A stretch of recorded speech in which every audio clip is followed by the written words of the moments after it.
Hello, Warriors. Mary, Bran, Ryan, how are you? Morning, Dale. How's it going, buddy? All good, mate. You? Pretty good. So the question for today in the morning was dollar held yesterday. Pretty important level. We've talked about this 104 level, 200-day. Is there more left? I know you didn't like the dollar yesterday, so you probably still don't like it, right, Ryan? No. Huh? But like you were saying, we were all saying yesterday, weren't we? The dollar's had a big move. What can it do from here? Is it going to go further down, or are we going to find a temporary bottom? And it looks like temporary bottom for now, doesn't it? Yeah, it does kind of. And this 104 level was pretty key. It's interesting how Friday they closed it underneath it, and we're back above it. So, I'm thinking, is this going to be a rally to sell? Almost looks like, you could get a right shoulder here in cable, and all the chart formations look the same. I mean, you look at the 2-hour incomplete, all one market. Look, even the S&Ps do. They look weaker. Looks like there was more damage in Aussie than the others. It kind of looks like it's flagging here after this big break. Most damage here. And how about a tip of the hat for Blake recognizing the relative strength in Canada with it not making new lows with the dollar and getting this big move to the upside. Nice trade, Blake Morrow. So here, silver, kind of looks like Aussie, not a great recovery. It's up today, but not a great recovery. And with the dollar weaker, S&Ps, pretty good hit yesterday, and weaker dollar, a little softer in the yields, and not much of recovery. So let's start with the yen, Ryan, first, and then I want to go to K-Man. What you guys think about the yen here? I know you did say yesterday that we had support in the yen. I had this line drawn before it got there. Yeah. So what do you think? I mean, everything looks the same. The question is, does yesterday have follow through, or was it a one-day event and the trends continue? That to me seems to be it. Yeah, it's a bit of a mess today. Trying to pick out reasons for moves. We were all struggling on the flow show this morning to put a definitive finger on what's going on. We've seen the dollar strengthen. There was news out yesterday from the BIS about potential 80 trillion, let's call it a black hole in FX swaps that might be caused, and that brings up the old dollar shortage problems again. I see. So has that been a bit of a reason why the dollar's been bid? Then we had our mate at the Wall Street Journal saying the Fed may need to raise through 5% if wages are high next year. Another little dollar bullish, hawkish news. And then you look at things like oil. Oil's having a nightmare today. And you got to think, well, why is oil down? China's reopening, apparently. That should be a good for commodities, and particularly oil. And because it needs a third drive. Here's one, here's two, one more. I think that you have to look to be a buyer of oil, down here under new lows. The old bid and bid. Yeah. The bid and bid, Biden's going to fill up his gas tank down there. So, let's front run him. What was he looking for? He was going to refill 65.70, I think he's got his trading platform orders in. Okay, I think he's going to be unable. You know how you get that on an order? Do an order check. You're unable. Hey, Joe, you're unable at 70 or 65, I think. He needs to give $2 discretion on his orders, I think. Yeah. Let me move go ahead. It's just a bit messy. Blake asked yesterday, would I buy cable up at 123? I said, not on your life. And all the way down to 120, 121.5 pretty much. It held that level. See, remember we were talking about this confluence yesterday? Yeah. So far it's okay. I mean, you look at the daily and it's still a top pick. I mean, it still looks okay, but And I think that's the key point. When and Stel spoke about this morning as well. When you don't understand why something's moving, why prices are doing what they're doing, sometimes you just put your hands up and say, I don't know what's going on. And for trading it, you've got to look at it two ways. You think, right, I'm not going to touch this because I don't understand it. But then you look and you think, right, well, I don't understand it, but if it gets to a decent level, like you've just shown now, that confluence, yeah, those then those are the areas you think, right, well, that's where I'll put this move to the test, perhaps with a trade. right. You need a What's that? reason to catch that knife or try and pick those highs. 2140. Yeah, we got Looks to like 21.58, I think, this morning. So, give or take, close enough. okay. I Greg is not here, but last week I said, "What's your target?" He's been bearish.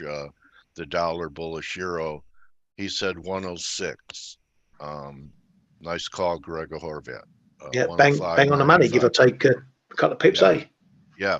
So even though he's not here, he was here, and everyone heard him say 106. So nice call. We'll see what happens with risk here. If we start taking out these lows. I saw a chart that says we're going to hold here and that we're going to still head up here sometime this month. But Yeah. if we start closing back under 39 and a half, I think there's But look, problem. we got that big blue candle, and then we've got what after Yeah, it? The old I don't know candles. yeah, yeah. Usually a big candle like this, it's pretty deep into it compared to look at this big candle really didn't give you a chance, maybe Yeah. one wick, right, to get back in. So this candle's not holding as impressively as this Sigma 7 event, Yeah. which I still Exactly. don't know what that means, but it's fun to say. If you sound smart, you Make, must be smart. yeah, right. Oh God, Dale knows Sigma 7, whatever. I know Lost in Space too, but anyway, let's get Kay into the Okay, discussion. well, Kay's probably up a ladder putting decorations around Dorchester. Oh, that's right. I saw his Skype. He's not around. Okay, let's bring the metalhead in. Is that Stelios, me? you know you're a metalhead. You Good like morning. Metallica, right? I like heavy metal, yeah. Yeah. All right. So Yeah, so I what Ryan mentioned before, I say that a lot of the time, when something yeah. moves in a way I don't understand, I just let it be. And oil is one of those today. But Okay. overall, yesterday's move, I think it was, I talked about it on the Flow Show this morning. I think it was just the Profit taking. market. Sorry? Profit taking. That too. I think the market is now looking forward to next week's FOMC, and I think we're going to get a 50. Anything else is going to be a huge Yeah. surprise, and the market's pricing another 50, and that's it. Yeah. So Yeah. is it going to, and obviously we talked about this before, 6 months down the road, we're pricing 50 cuts. So is this how it's going to turn out? Maybe. I think the market is probably going to, as I said on the Flow Show, I think it could turn out like that, but I think the market first is going to get to a point where it's going to say, nope, they're probably going to do a little bit more and stay on that peak level for longer. Whether that will turn out to be true or not, that's a different story, but I think that's what the market will do, probably going into year end, maybe early 2023, but as I've said before, I think February, March 2023, we're going to see inflation drop. And that's, mathematically, it should drop, given that we're comparing year on year from February, March of 2022, where we had the huge jump. So as that drops, then the market's going to get a little bit more excited and a little bit more confident about the future and about the Fed pivoting, and also the Fed is going to get more reason to pivot, and obviously they're going to take all the credit and say, yeah, our actions are bringing down inflation, blah blah blah. So so that's my view. So for the short term, I think the risk is still, and I said this on the Flow Show yesterday before we started this move higher in the dollar, and metals got slammed. I think the short term move is that we get a little bit more pain in terms of risk off dollar and yields higher, and you do have seasonality which goes against that. So Santa Claus rally and all that, but it's been a couple of years since we've seen a proper Santa Claus rally, if I'm not mistaken. So as I said before, I think short term, probably a little bit more pain for the markets, but as we get to the first quarter of 2023, I think we're going to see inflation lower, and that will probably signal the end of the hiking cycles. Of course, if we do get any kind of positive news from Ukraine, it's been a year now, right? Almost. If we do get any positive news, that's going to be very good for markets. So, are you expecting that? I have no idea. I don't know.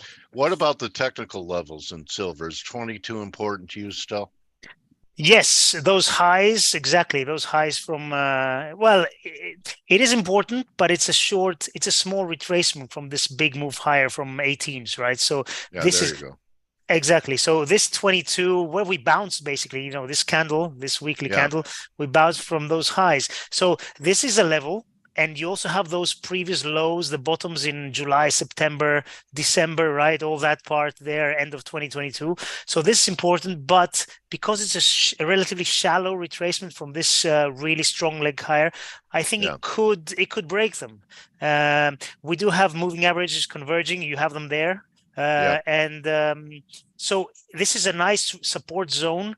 But if the dollar and yields keep going, I think this is going to get broken, and that's why I'm not going all in yet in silver. I'm slowly accumulating longs, but I have a fear that these levels might be broken, and if they do get broken, then we're looking at high 20s. I think 2080, those lows down there. Maybe we're going to be. There you go. Yeah, 2080, 2090. Yeah. So I'm a little bit cautious. I like metals, that. But no, I'm still waiting. Okay. And I just want to show you the falling wedge. We did have an overthrow, and then yesterday's day was pretty powerful, so it's back in play. Yeah. And this is what really accelerated silver. I missed this wave. Yeah. Okay. So if we break down from that, that's going to be a huge technical level, and I think that's going to, And if we break out, obviously that's the opposite. So the Fed is going to drive all that. Yeah.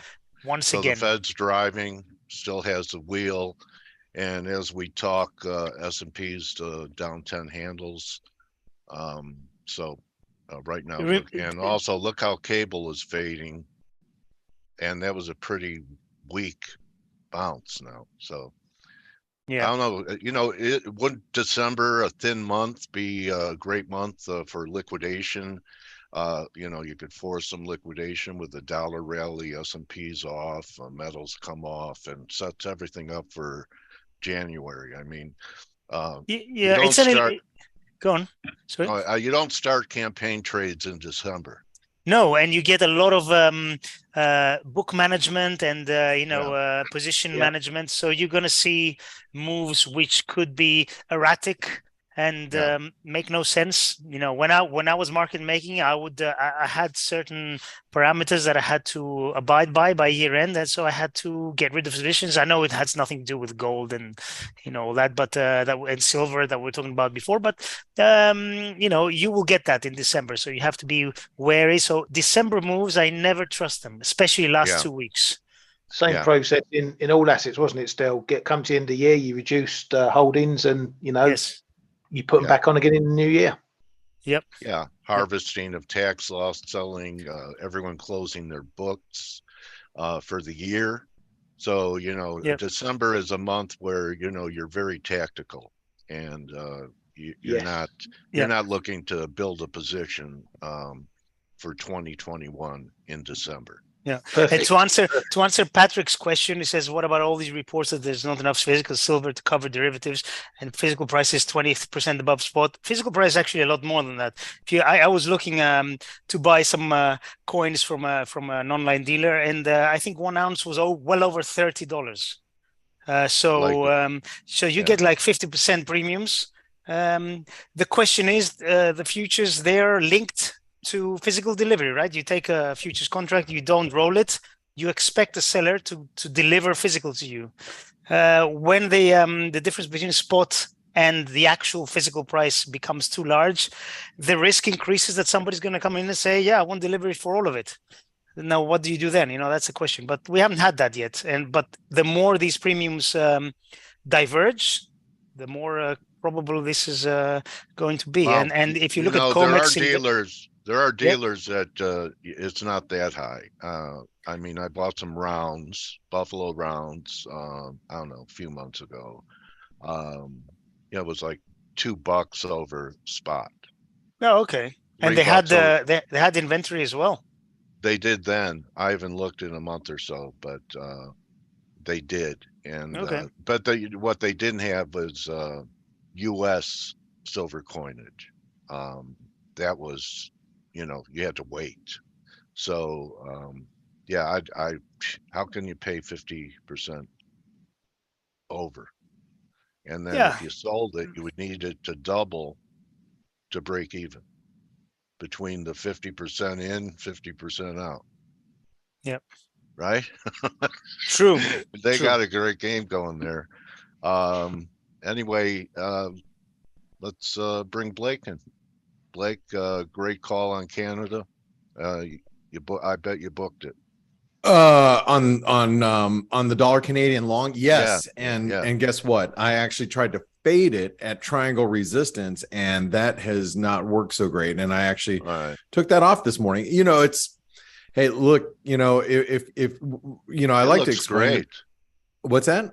It looks great. Like it's actually acting quite well, and it's one of those that I knew it as I was selling it yesterday into this resistance. I'm like, yeah.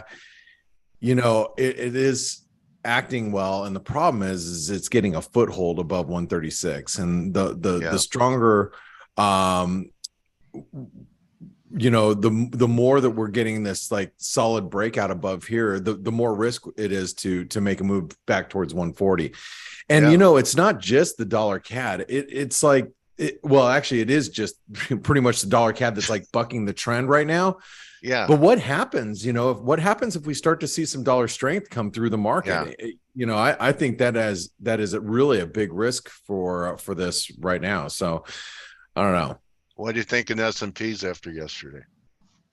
Well, let's talk a little bit about the SPOOs. We've come down towards what I think is really critical support here. And I was telling the ForexAnalytix subscribers yesterday, when we were doing our analysis every day on all of these instruments. So you can see all the majors. We identify where the bullish trends are, where the key levels are at. And we do this, amongst each other, with each other.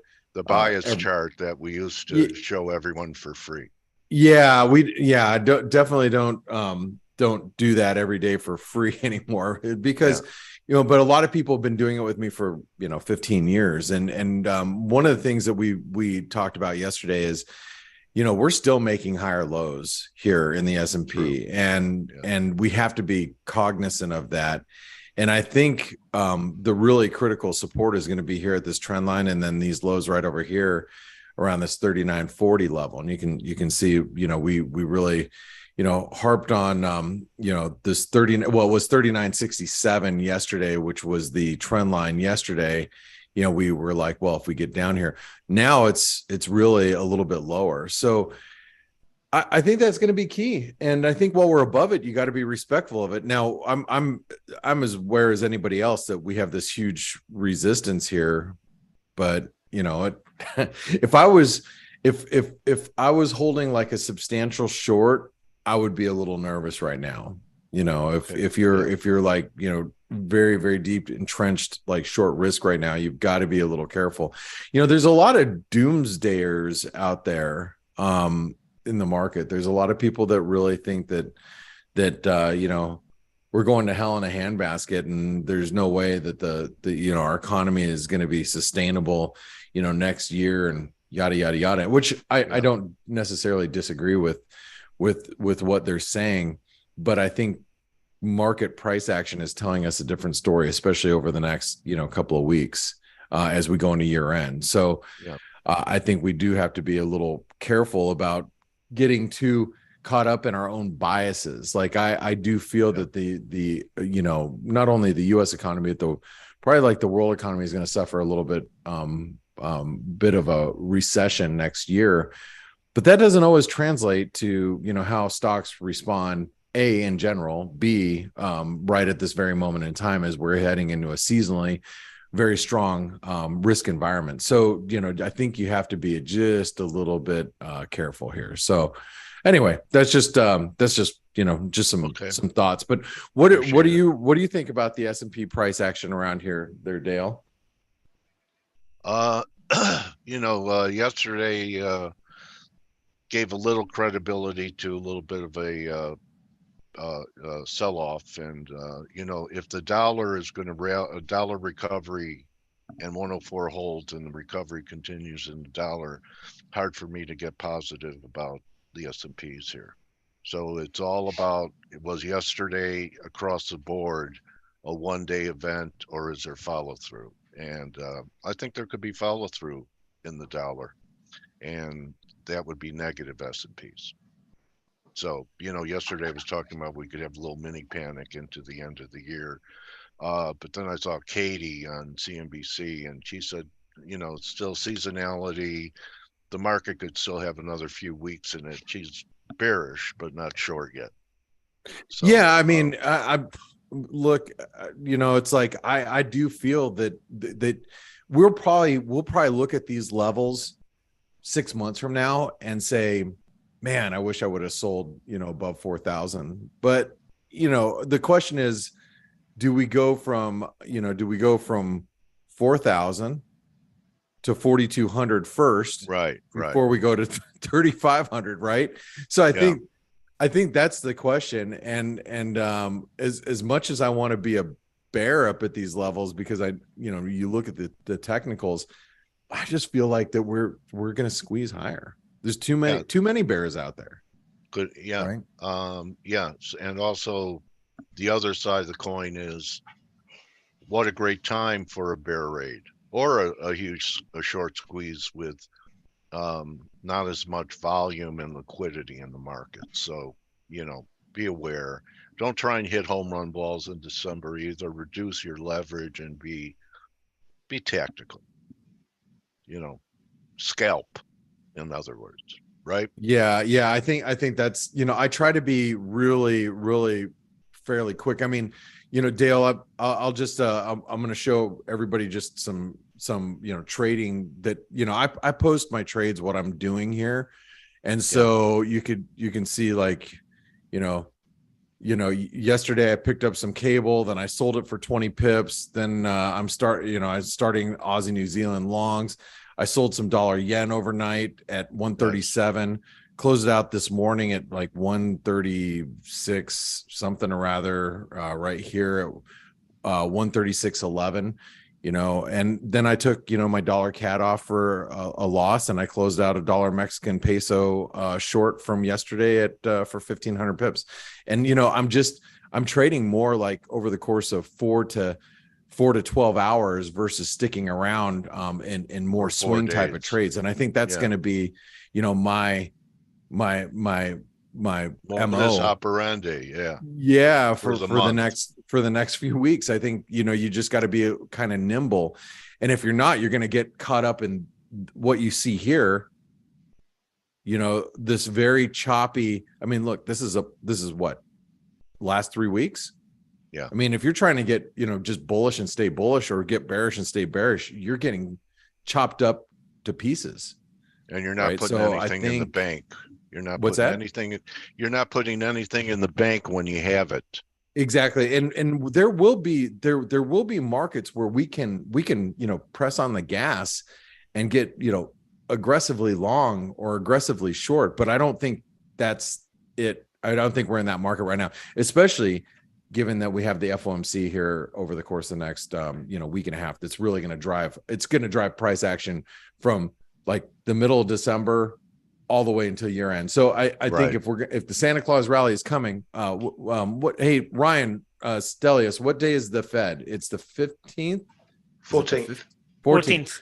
So, I think Santa Claus is going to be either delivering us coal from the 14th or from the 15th on, or presents, Yeah, I mean, he was Paul was a very nice man at Brookings. Will he revert to Mr. Hyde on the Fed meeting and be mean to the markets? What do you think?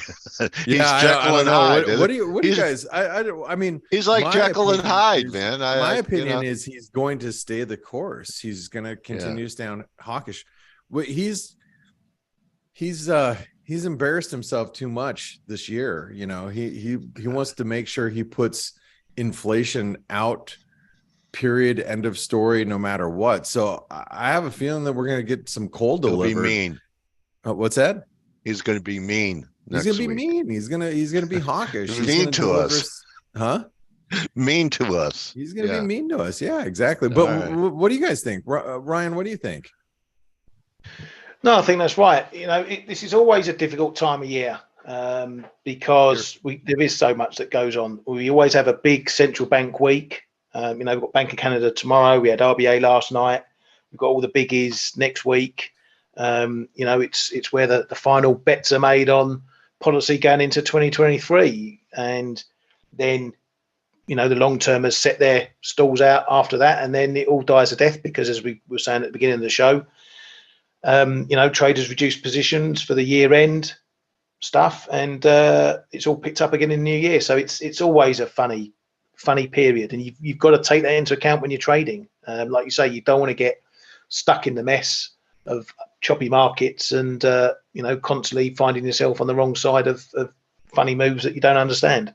Yeah, so, I mean, look, some people got John G'd here and tried to short the dollar right into the lows on a breakdown, and they're getting it right back up to them. So, you have to be really, really careful here. And that's why I think it's important not to let your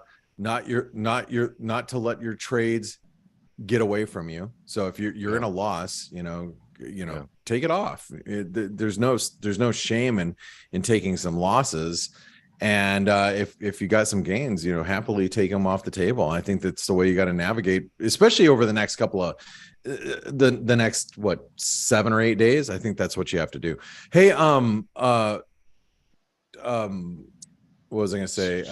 Stelios, what do you think about the Fed going into this next week? Good question. I was expecting a more hawkish Powell last time round at the Brookings, so I'm a little bit torn at the moment. I think it's definitely going to shift dovish on the meeting after, because I think we're going to start seeing inflation going lower. But this one, I'm not sure. I used to be pretty confident that he wasn't going to switch, because everything he had told us so far was consistently hawkish, and nothing's really changed yet. But he did. So I don't know. I'm not much help, am I? No, you're not. All right. Well, there was no help on the flow show, Blake. I can't say that. Oh, come on.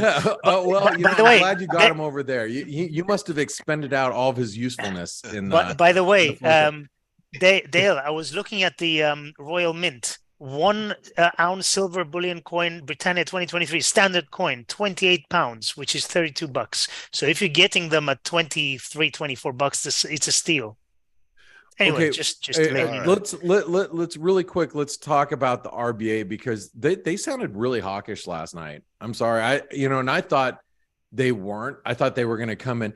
I figured they were going to hike rates. I just thought they were going to come in a little bit more dovish. And see, this is a perfect example of, wait a second. Central banks are not,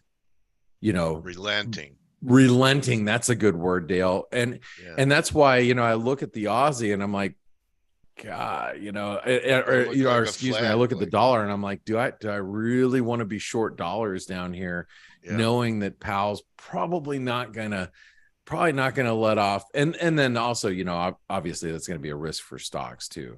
Did you have any takeaways, Ryan or Stelios, from the RBA last night? Only that it held that line you're looking at there. It's the 67. yesterday, we identified the 67 cent level in the Aussie being really critical support. That's why we put the asterisk there. And we got to 66.90, and then it's really, really very important support, I think, for the Aussie dollar right now. So, but any other takeaways, like from what the RBA said? Well, they said they're going to keep hiking. 25 is probably the likelihood. They said inflation, I think, they expect it to peak at 8% in 2023. Rate hikes are still feeding through into the economy, mortgages and that sort of stuff. But like Dale said, they're not relenting. They keep going. Kay mentioned yesterday the RBNZ. A couple of months ago they said, "Oh, we may have 2 more hikes in us." Now they're hiking 50s and whatnot all the way through.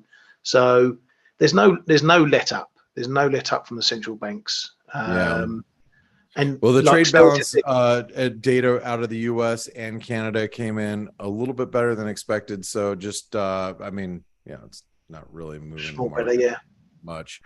All right. Well, guys, I think the takeaway today for you guys and gals as traders is, hey, let's be nimble. And I think not being married to positions like I said, I happily, going back into my, just overnight trades that I was in. Whoops, let me go back into my overnight trades.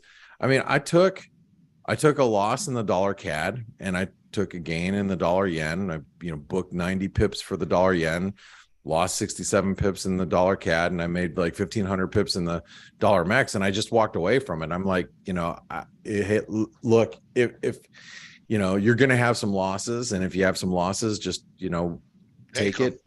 Yeah, take them and walk away, dust yourself off, and revisit the markets later. So anyway, hey, you also should check out the trader funding program, because if you don't want to take losses and you take all the losses and you want us to take the losses, then check out the trader funding program. Just watch this 2-minute video. You can learn how to trade our money and not your own money, and risk our money and keep 75% of the return. So, and I was actually just having a conversation with one of our traders about the leverage and about add-ons that you can put on if you want to take on a little bit more leverage. We have to be very cognizant of the leverage that we put out, because obviously you're trading our capital and we're on the hook for the losses. So anyway, just you should check this out, because this is a great way to be part of the ForexAnalytix community, because then you can have our ideas, all of our community's ideas and what other people are trading. So this way you're not out there doing it alone on your own. So Dale, Stelios, Ryan, I hope you guys have a great Tuesday. I hope everybody. Thank you. You too. Yeah. Thank you, everybody. Thank you, team. And I guess the takeaway is, how we all say, don't try and make your week on Friday. Don't try and make your year in December. So there you go. Okay. So Adem's with us, and God, Adem made it to Traders Summit. So he's climbing in the world. Adem, welcome back to F.A.C.E. How are you? Hey, gentlemen. How are you doing this morning? Good, Adem. Hey, great to talk to welcome. you. Yeah. It's good to hear from you, Dale and Blake and Stelios. Yeah. All right. So December, Adem, what's top of mind? Are you going to be sharing your screen?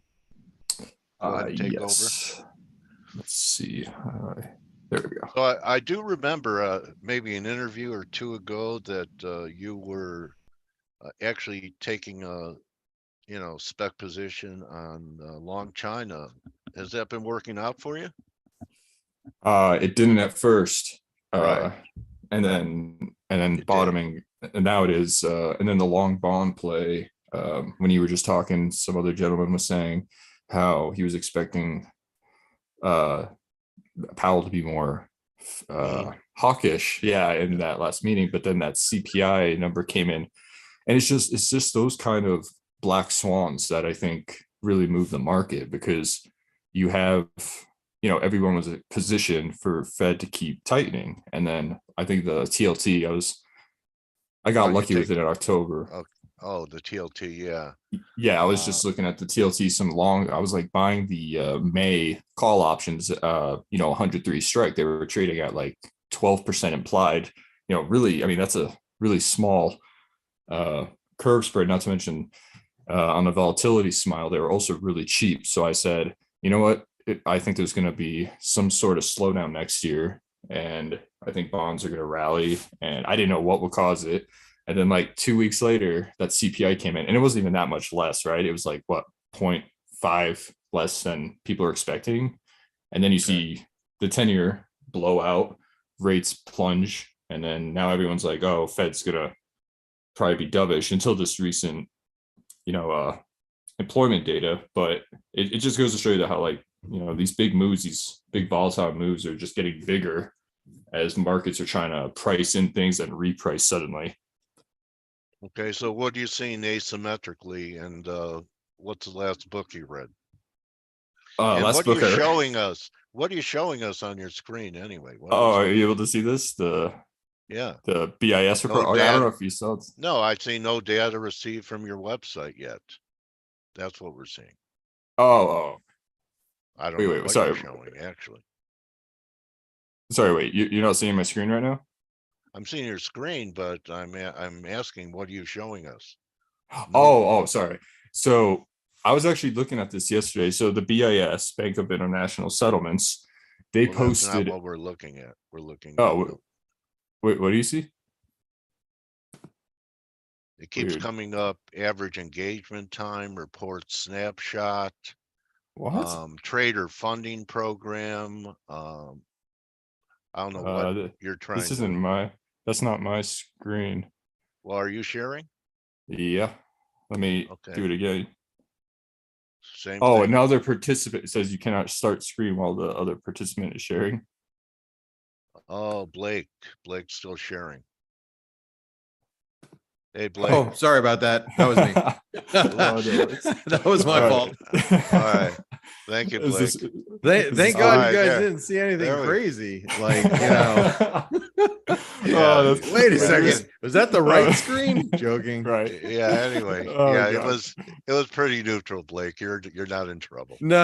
I was trying to look up some analytics, and I couldn't figure it out. All right. Thanks. What's the them showing this for? Okay. Anyway, so this I right figured here. Blake closed him on the trader funding program, and he was checking it out.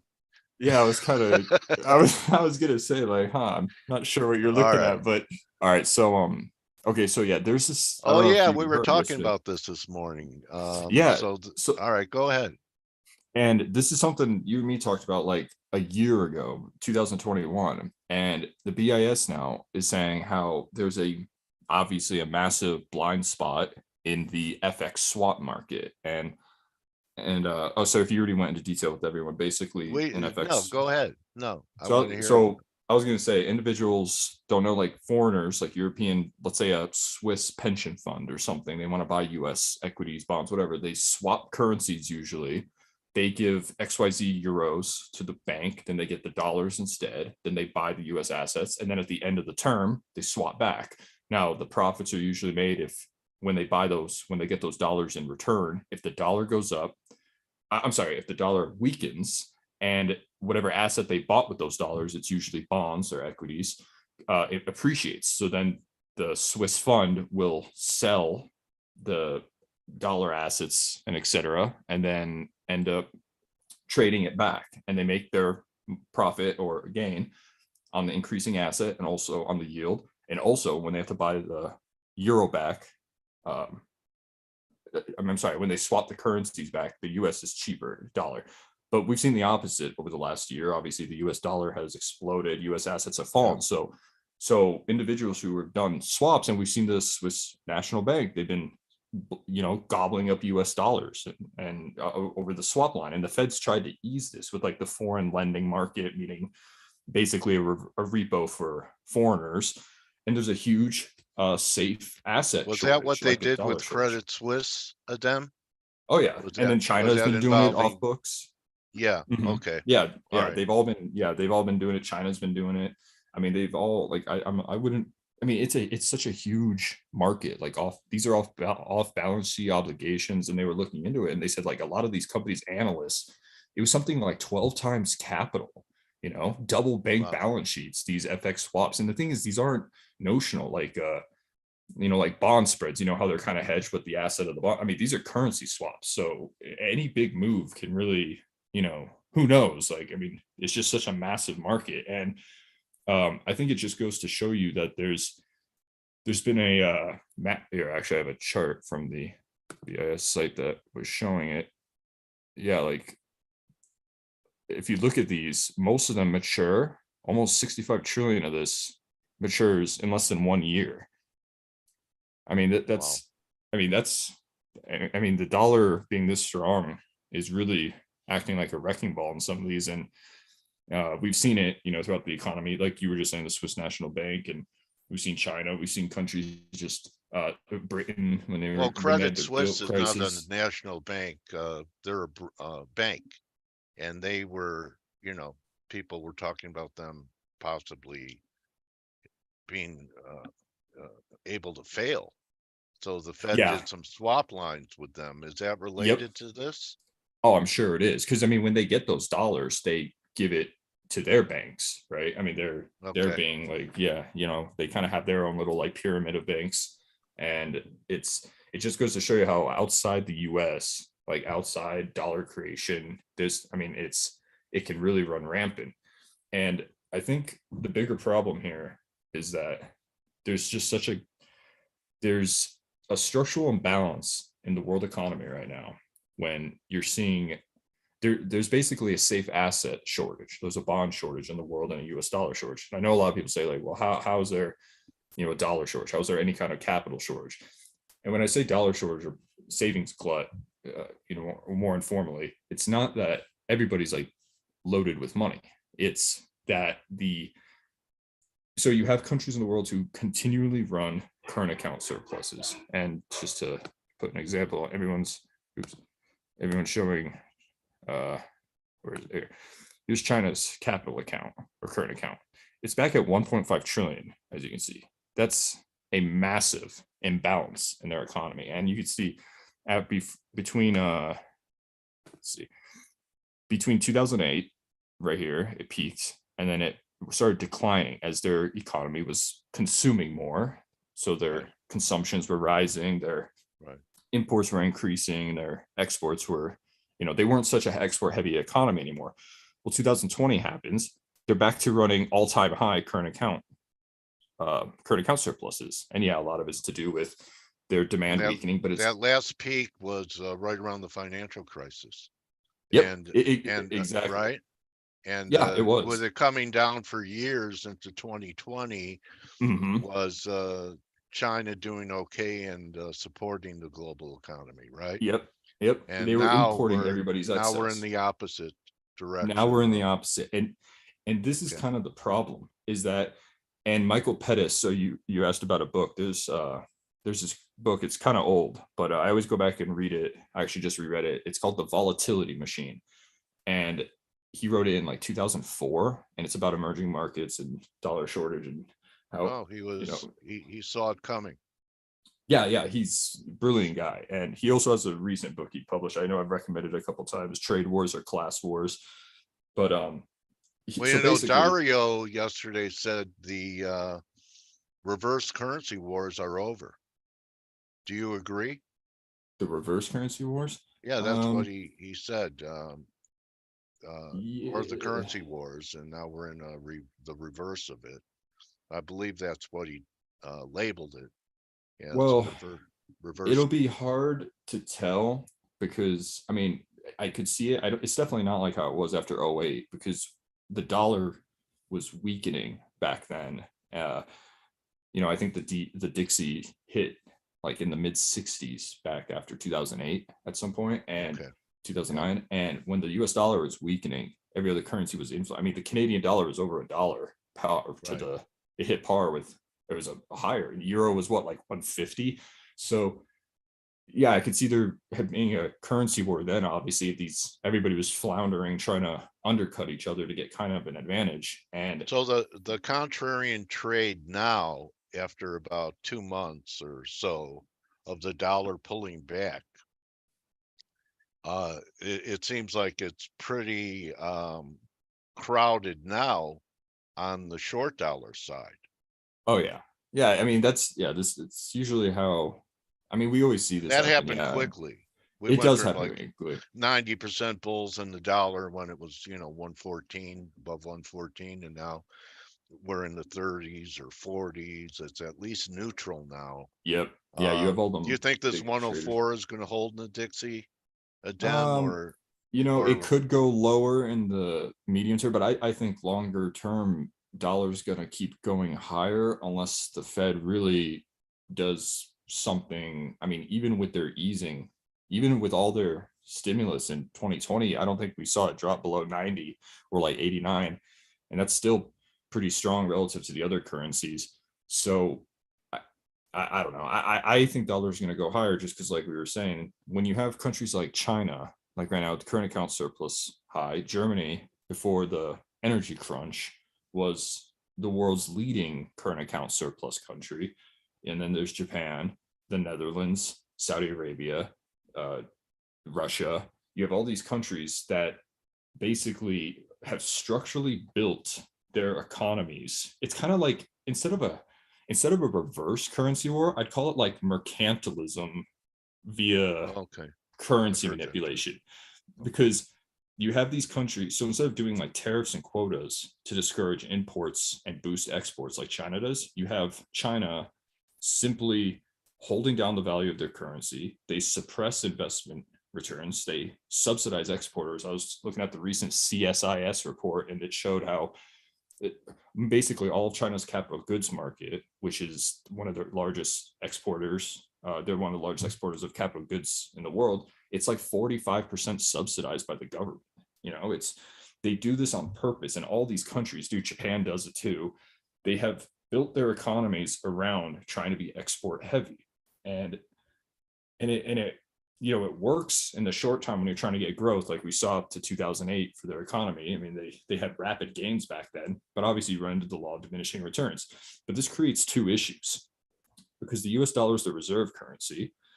So any extra demand for dollar assets has to be matched with supply, right? So America has to create that supply. So when all these countries are exporting more than they're importing, they get those dollars and they want to send it back because they don't want to just sit on dollars. They want bonds. They want yield on it, right? So America has to oblige. And the problem with it is they suppress domestic demand in their economies, because if they weren't, they wouldn't be exporting as much if they were consuming what they made. And someone has to be forced to absorb the excess exports and the excess savings. Otherwise, a recession will happen. Unemployment will rise, because if America says, hey, we're going to stop running big deficits and whatever, and if China, you're not consuming it, then unemployment must go up. I mean, how else is it going to work then if there's no demand? So the key reason for this cause and this global savings glut is that the world is continually growing with savers and demand for low risk bonds. I was reading Aidan Turner's book, Between Debt and Devil, and he used to work for like the BOE, I think, and he basically shows that credit has been expanding, like I think at like 15% per year on average for the last like 50 years. Wow. 40 years, where growth has been falling. So when you have credit expanding more than GDP or growth, you build up a savings glut. And these companies, everybody, there's so much demand for low risk investments, and bankers are getting creative. You see mortgage-backed securities, auto-backed securities, collateralized loan obligations, etc. And it's just that since the late 90s, that's what really kicked off this whole thing, because after the Asian contagion, which I should note happened after the Bill Clinton surpluses. So it just kind of goes to show you that when America is not absorbing the glut of goods abroad, it creates instability, because it puts less bonds, it puts less dollars out into the world economy, and economies who need it become starved.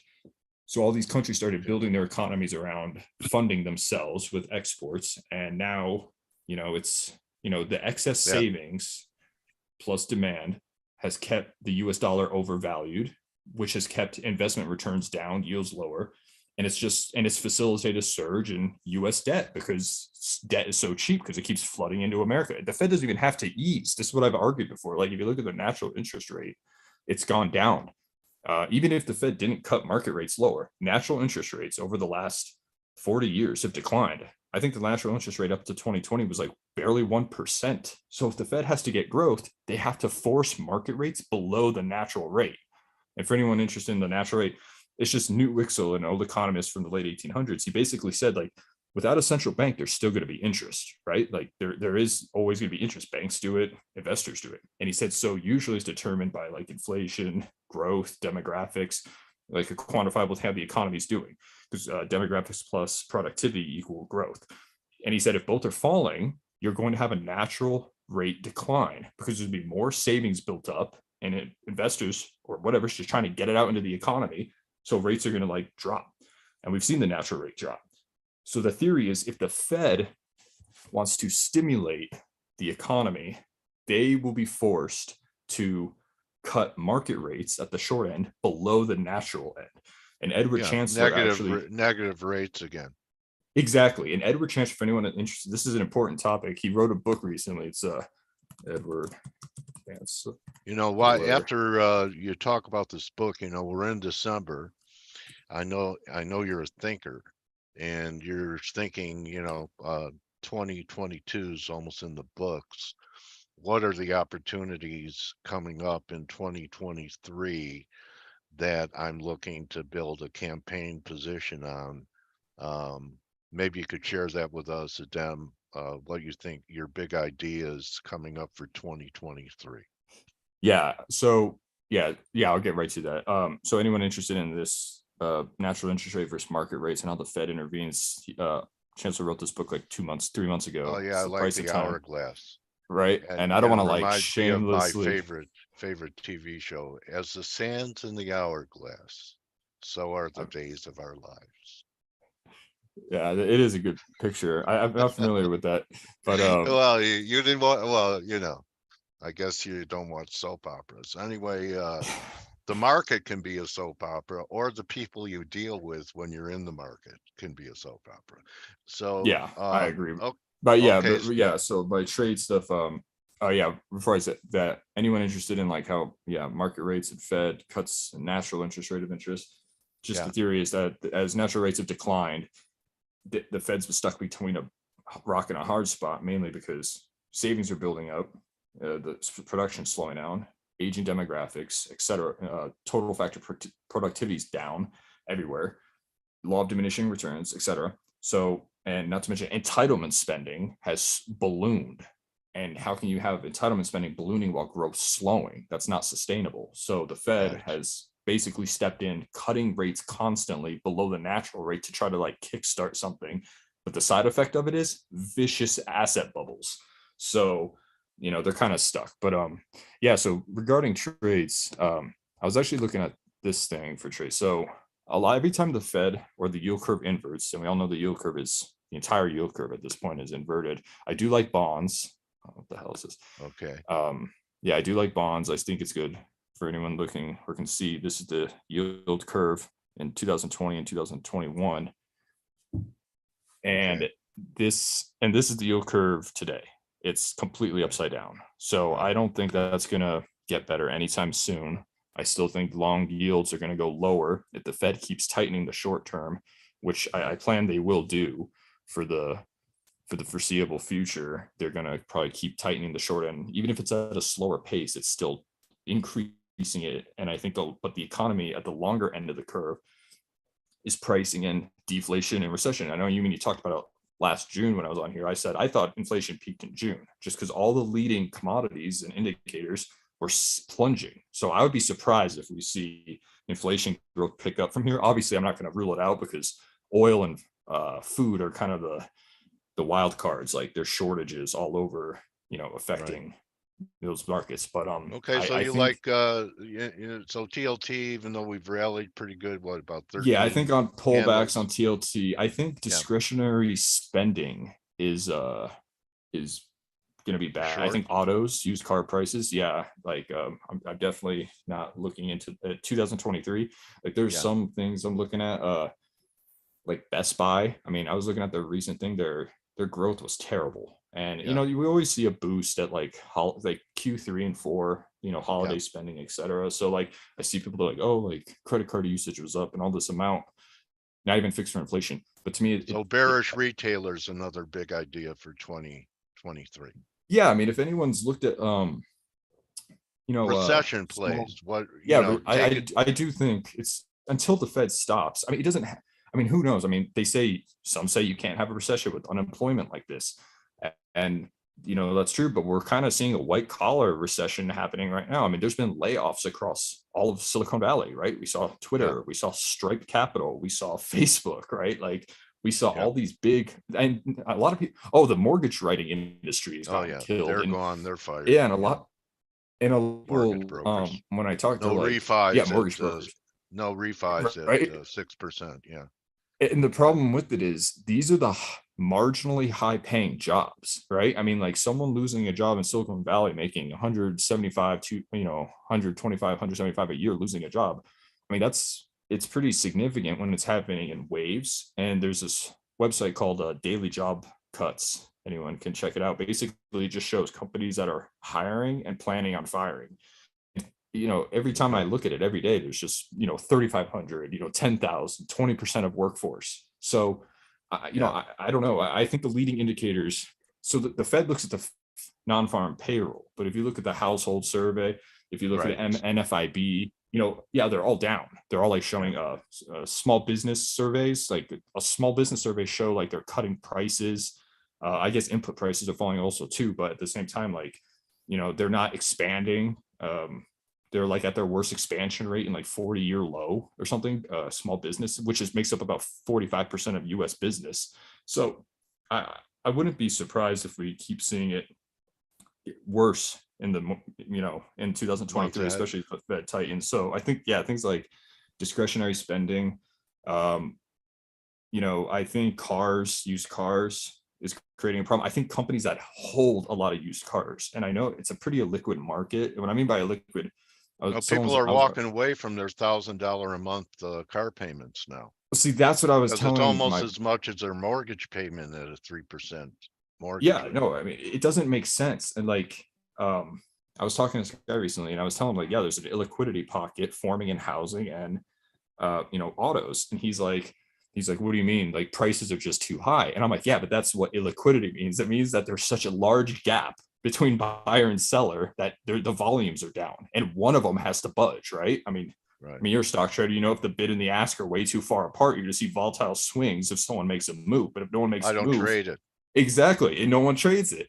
So when I see people, when they say like housing volumes are down, 36% year over year, but the prices aren't moving that low. And I'm like, well, yeah, give it time, because either the buyers are going to come back in and pay those prices, or the other sellers, which we're starting to see, are starting to cut like prices to get out. And who knows? I mean, but yeah, I think cars, and I think the big play on cars, and I did this once in the past, I got burned on it, but at the same time, I just don't like companies like Avis Budget Group, big rental companies that have these huge fleet of used cars. A lot of people don't know they usually get their cars, they rent them, and then they sell them wholesale in the used car markets.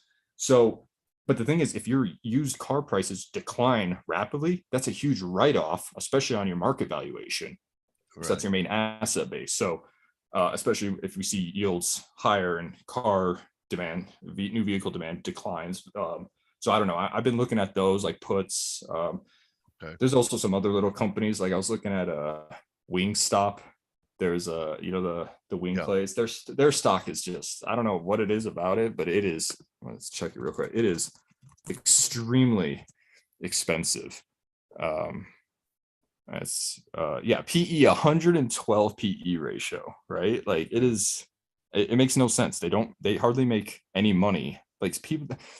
For people knowing, that means people are paying 112 times their earnings. And the assumption is that their price is, that their earnings, since it's a ratio, is going to explode apparently significantly to make this price be justified. Like I say, earnings double, then the PE will drop in half, but I don't see their earnings doubling.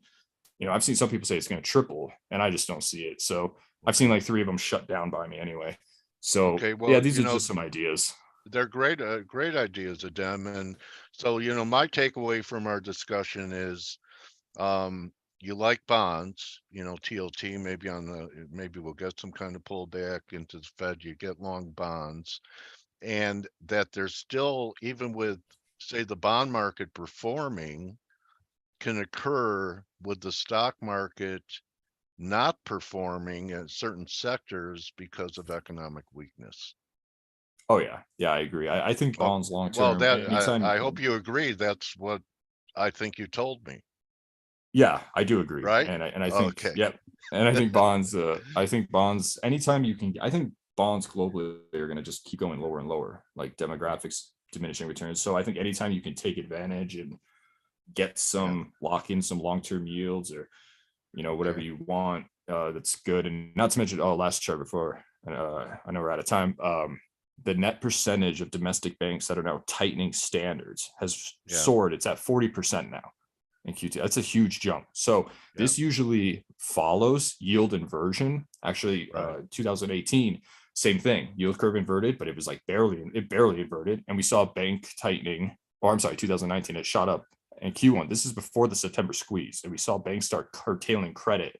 And I think it's an important indicator because it's showing that banks now are getting on the long end. They're like, hey, even though we are loaded with deposits, it's, credit the uncertainty in the credit quality, everything is declining. So when you have banks start declining credit quality, they're not pumping out loans. That declines money velocity and money creation.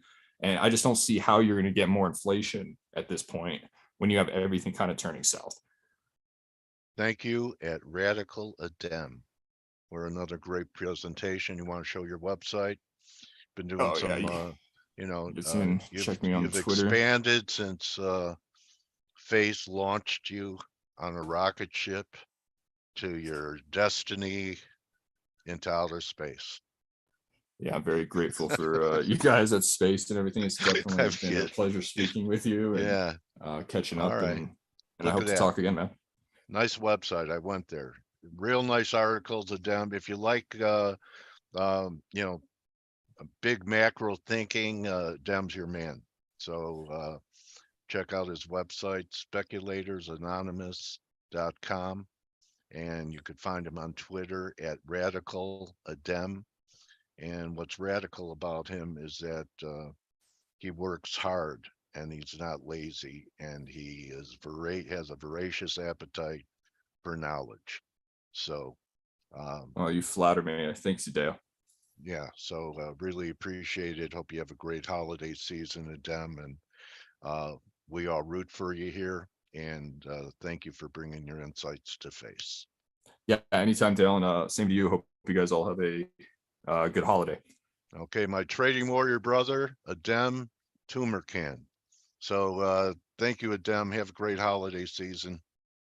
Appreciate it, brother. My great. Thanks, trading warrior everyone. brother.